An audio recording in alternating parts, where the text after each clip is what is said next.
Como diz o velho ditado, quem é vivo sempre aparece. Cá estou eu, voltando a gravar vídeos depois de quê? Um pouco mais de uma semana, né? Mas pra quem acompanha o canal aqui na comunidade, vocês sabem que eu estava de mudança, mas finalmente já estou aqui na minha casa, terminei a mudança. Na verdade não terminei porque eu tô organizando as coisas, né? Se eu virasse a câmera ali pra trás, vocês veriam um monte de coisa em caixas ainda, mas já estou aqui, já consigo gravar vídeos. E aí, cara, The Lost Canvas é melhor do que o clássico? E nós vamos responder essa pergunta e várias outras que vocês fizeram na comunidade depois da vinheta, beleza?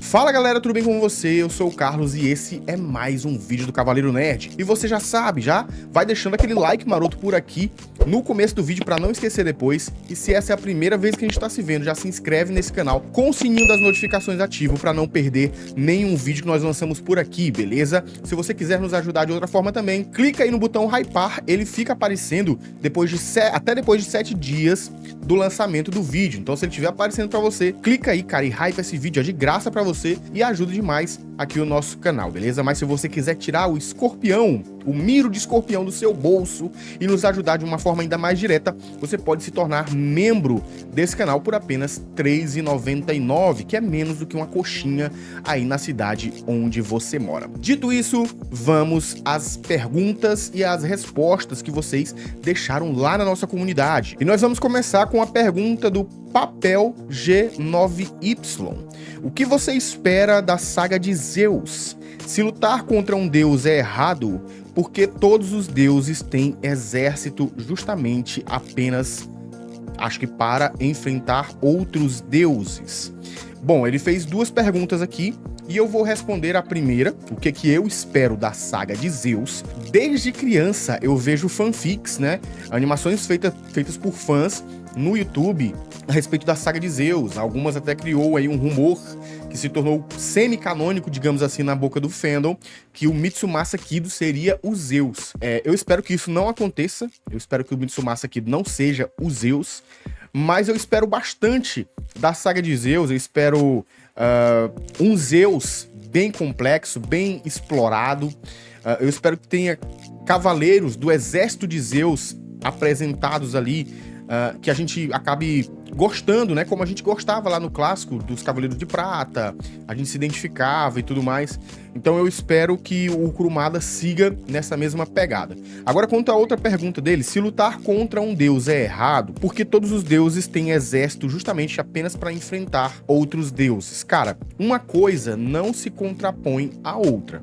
Tá? Lá no universo de Saint Seiya, os deuses dizem que enfrentar deuses é errado. E tá, nós podemos considerar que isso seja verdade. Mas só pelo fato de que enfrentar um deus seja errado, não significa dizer que eles não precisem ter um exército. Imagina só, roubar é errado, assassinar pessoas é errado, né? Então, se essas coisas são erradas, a sua pergunta seria algo tipo assim: se roubar pessoas é errado, por que ter polícia? Entende? Por que eu tenho policiais? Porque assim, você tá dizendo que se enfrentar deuses é errado, todas as pessoas deveriam não fazer isso. Eu concordo. Lá no universo Sensei, né? Todas as pessoas deveriam não fazer isso. Eu concordo. Porém, tem pessoas que fazem. Assim como no mundo real. Roubar é errado. Mas tem pessoas que fazem isso, né? Que roubam. Assassinar é errado. Mas tem pessoas que matam outras pessoas. Fazer bullying é errado. Sei lá, assaltar é errado, mas tem pessoas que fazem. Então, o exército, a polícia no mundo real é utilizada para justamente conter essas pessoas que quebram as regras. Então, no universo Saint Seiya, os exércitos dos deuses, eles são utilizados justamente para proteger algo contra as pessoas que quebram as regras, tá? Então, no caso lá dos deuses, eles usam para o caso de alguém for lá tentar matá-los, enfrentá-los, digamos assim. E no caso de Atena, para o caso de outros deuses tentarem invadir a Terra. Então, os exércitos de Saint Seiya, eles são para isso, para conter as pessoas que quebram as regras, assim como as forças policiais e o exército do mundo real também. A próxima pergunta é do Caio Baruch. Até qual das 12 casas do Zodíaco você acha que a Akatsuki com Orochimaru, para completar 12 membros, conseguiria subir se conseguissem passar por todas? Como se sairiam contra o grande mestre Saga? Eu acho que o nível de poder de Saint Seiya é muito diferente do de Naruto. Eu acho que os personagens de Saint Seiya são muito mais poderosos do que os de Naruto. Então, digamos que acho que uns 3 personagens ali da Akatsuki conseguiriam fazer frente aos cavaleiros. Cavaleiros esses que se movem na velocidade da luz. Cavaleiros esses que têm vantagens ilusórias, assim como os personagens de Naruto, mas de uma forma talvez ainda mais poderosa. Cavaleiros que têm poderes de destruir estrelas. Não que não tenham personagens de Naruto que sejam capazes disso, mas dentro da Akatsuki, acho que não tem nenhum que seja capaz disso.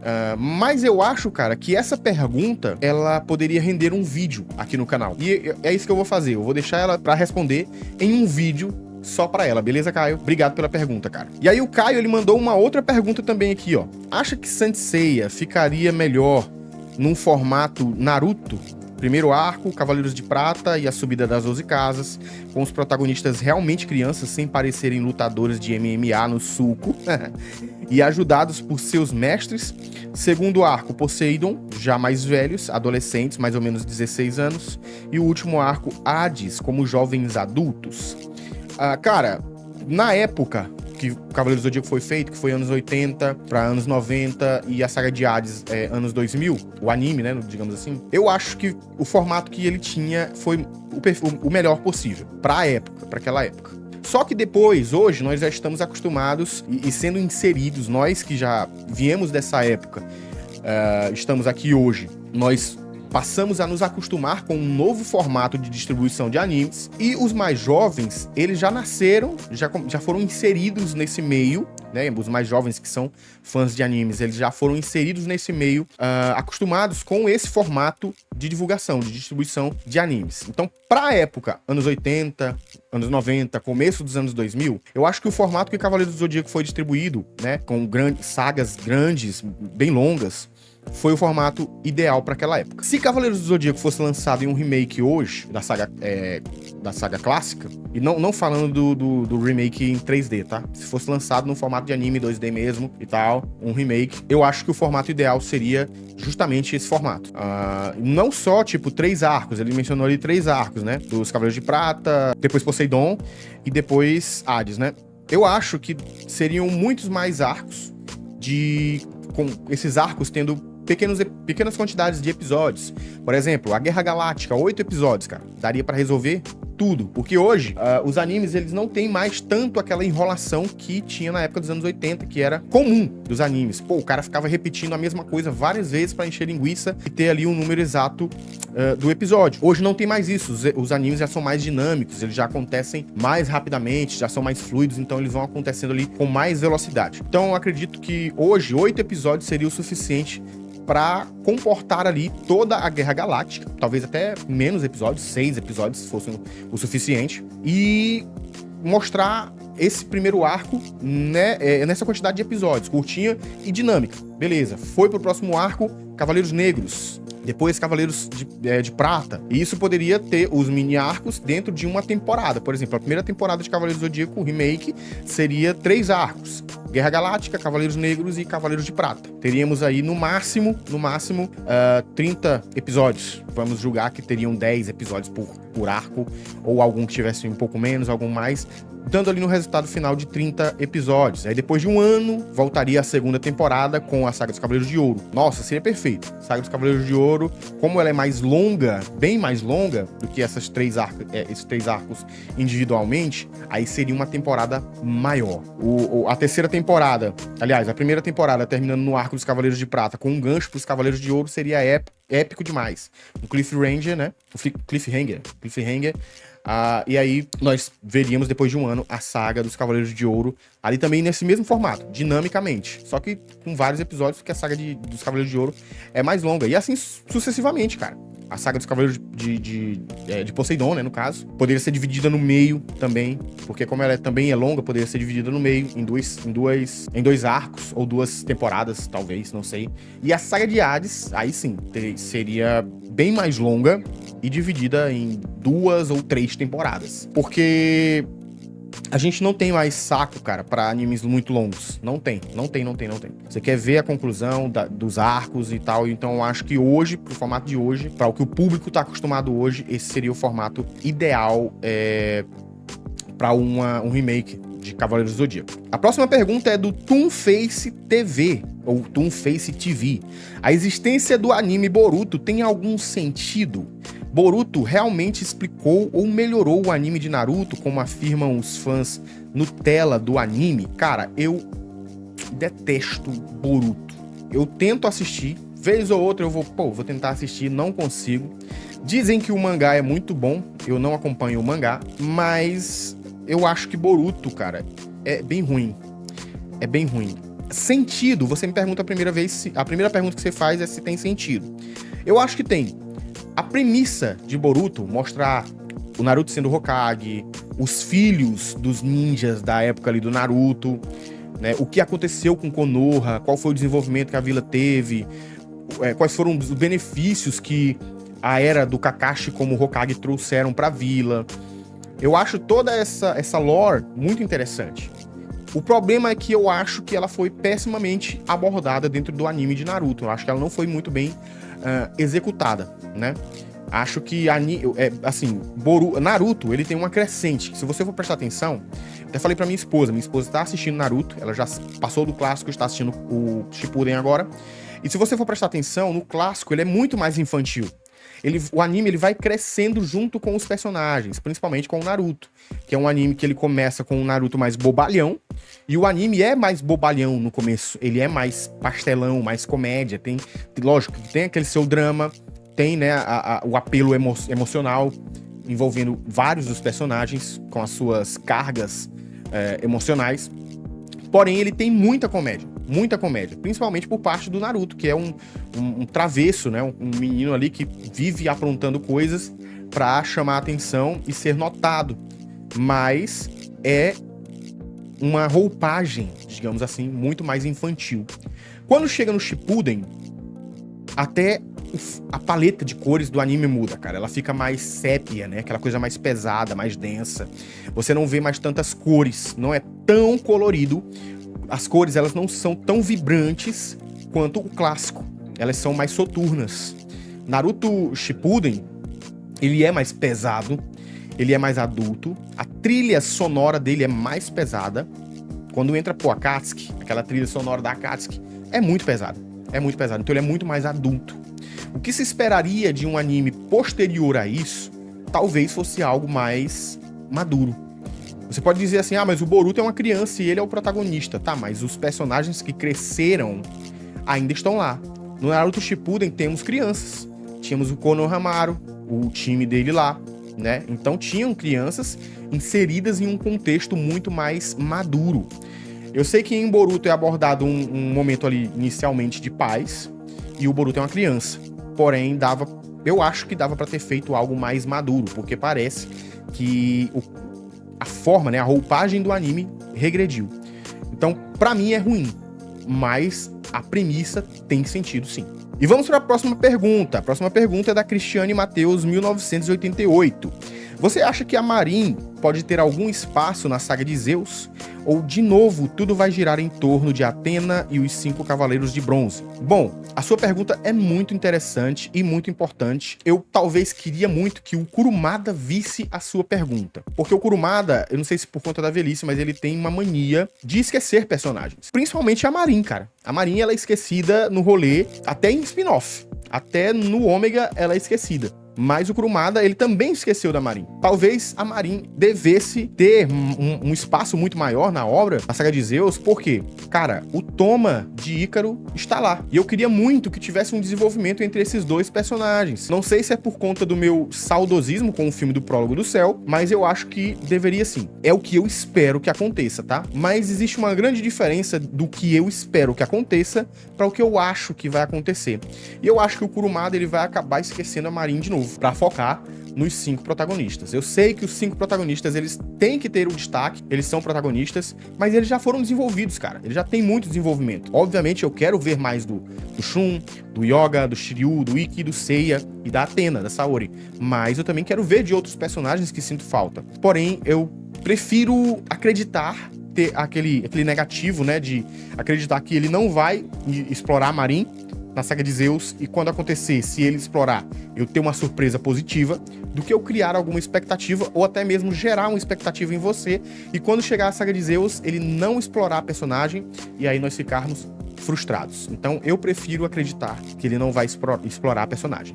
Quero muito me surpreender quando a saga de Zeus finalmente chegar, né? Se é que ela vai ter esse nome, Saga de Zeus. E a próxima pergunta é do Arlan Oliveira 285. O Arlan, que tá sempre aqui pelo canal. Obrigado, Arlan, pelo apoio. Ele pergunta o seguinte: se os Cavaleiros de Prata ainda estivessem vivos e você precisasse recrutar novos Cavaleiros de Ouro após a saga de Hades, como ficaria o seu santuário e qual seria a armadura de ouro de cada um? Observação: pode incluir os bronzes se quiser.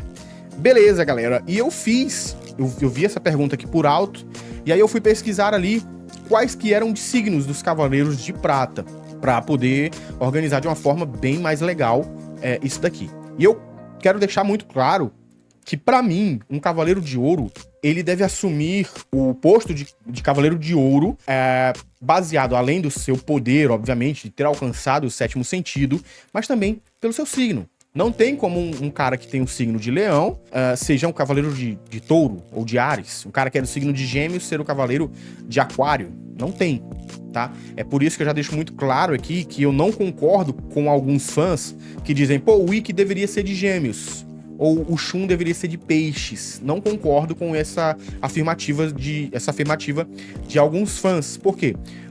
Esses cavaleiros, eles já foram concebidos, eles já foram criados com a data de nascimento estabelecida. Então o Shun, ele sempre foi do signo de Virgem. O Ikki sempre foi do signo de Leão. Então o Kurumada já criou esses personagens com a intenção de um dia, se fossem se tornar Cavaleiros de Ouro, ser desse signo. Então não tem como você dizer, pô, o Ikki deveria ser de Gêmeos, ou o Shun deveria ser de Peixes. Não acho isso. Então, dito isso, eu separei aqui alguns cavaleiros. Eu queria até fazer esse vídeo, cara, em outro vídeo separado, mas eu vou fazer aqui porque para deixar esse vídeo aqui ainda mais interessante, tá?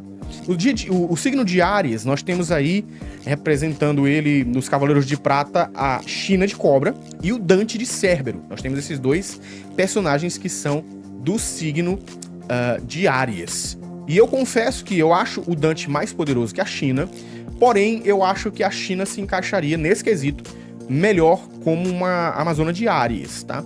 Ela tem... Eu acho que ela tem mais o perfil. Por mais que os dois sejam mais esquentadinhos, eu acho que o Dante, ele é mais inconsequente.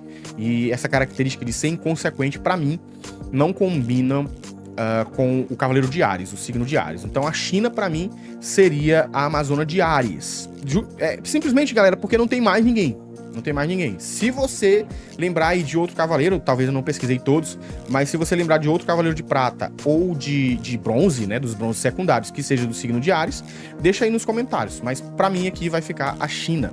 Em Touro, nós temos o Gek de Urso, que é um dos Cavaleiros de Bronze secundários, e o Daedalus de Cefeu, que é o mestre do Shun, Cavaleiro de Prata, que é muito mais poderoso do que o Gek, mas eu prefiro que o Gek fique, cara, porque eu gostaria muito de ver mais do Gek, tá? Então o Gek ali assumindo o posto de Cavaleiro de Touro, eu acho que seria bem legal da gente ver, né? Uma coisa bem legal. Gêmeos, cara, o único que eu achei do signo de Gêmeos foi o Treme de Sagita, ou Ptolemy de Flecha, né?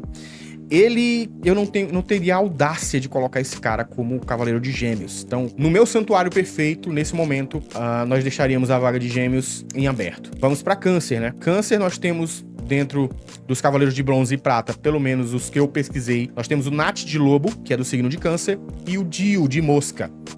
Eu detesto esse Cavaleiro de Prata, o Dio de Mosca, acho ele muito inútil, mas o Nat também é inútil. Só que, entre esses dois personagens, eu daria uma chance a mais para o Nat. Preferia ver o Nat como o Cavaleiro de Câncer. Leão, eu não trocaria, deixaria o Ikki. O Ikki continuaria sendo, assumindo, né, na verdade, o seu lugar de direito como Cavaleiro de Leão. Virgem, da mesma forma, o Shun assumiria o seu lugar de direito como o Cavaleiro de Virgem. Libra, eu não colocaria o Shiryu para o espanto de todos, mas calma, galera, calma. O Shiryu não assumiria o posto de Libra, pelo menos nesse santuário perfeito, porque nós precisaríamos de um grande mestre. E pra mim, cara, de todos os cavaleiros, o que tem o perfil de grande mestre é o Shiryu. Ele é sábio, ele é paciente, ele é amigo. Shiryu amigo! Então, pra mim, o Shiryu seria o grande mestre perfeito. E aí, cara, dentro do signo de Libra, dentre os Cavaleiros de Prata, eu encontrei o Mist de Lagarto. E, cara, eu pensei muito, de tipo, cara, eu vou tirar o Mist, eu vou deixar a vaga aberta aqui, mas eu acho que eu colocaria. Eu não sei se ele seria digno o suficiente, mas ele é muito poderoso. O Mist é muito poderoso. Então, talvez, diga aí, cara, eu vou deixar em aberto com a possibilidade de ser o Mist, mas você coloca aí nos comentários se você colocaria outro, né? Se existe outro Cavaleiro de Prata ou de Bronze. De Bronze eu acho que não tem, mas de Prata que seja do signo de Libra. E aí você deixa aí nos comentários. Eu vou deixar o Mist aqui só porque eu não encontrei outro. Escorpião, nós temos Algol de Perseu, Orfeu de Lira e temos o Jabu. E eu vou usar a mesma premissa dos outros aqui. Eu quero dar uma oportunidade para os Cavaleiros de Bronze secundários.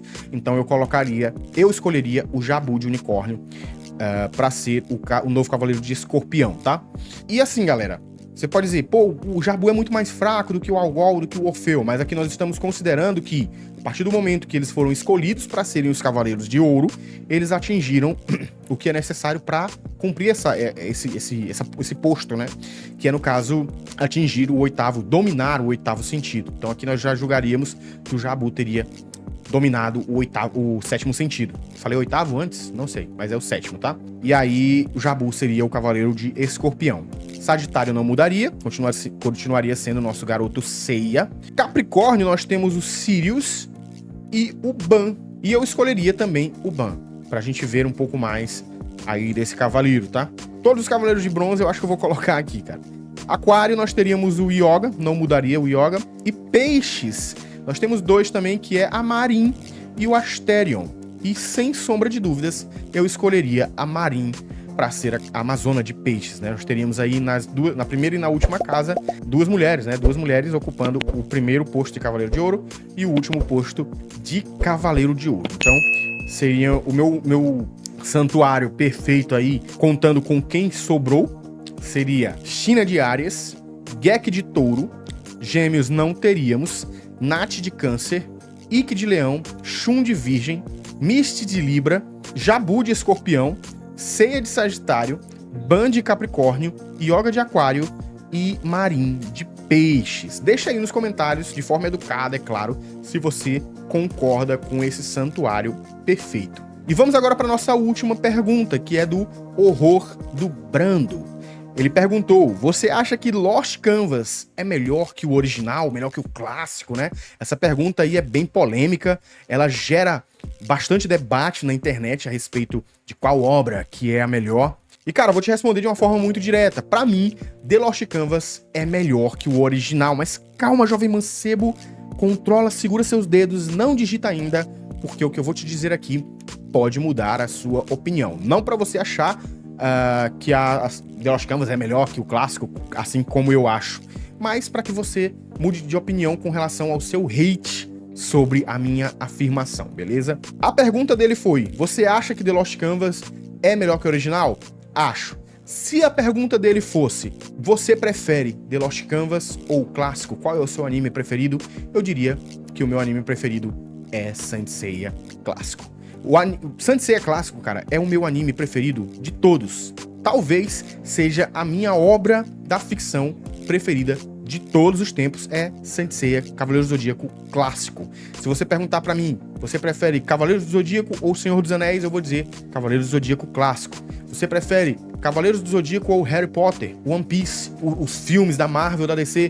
Tudo, pra tudo, eu vou preferir Cavaleiros do Zodíaco clássico. É a obra da minha vida, é o anime que mudou a minha infância, que marcou a minha infância, que eu tenho um apego a essa obra. É um anime que eu amo os personagens, amo falar a respeito. Então, Cavaleiros do Zodíaco clássico é a obra da minha vida, é a obra preferida da minha vida.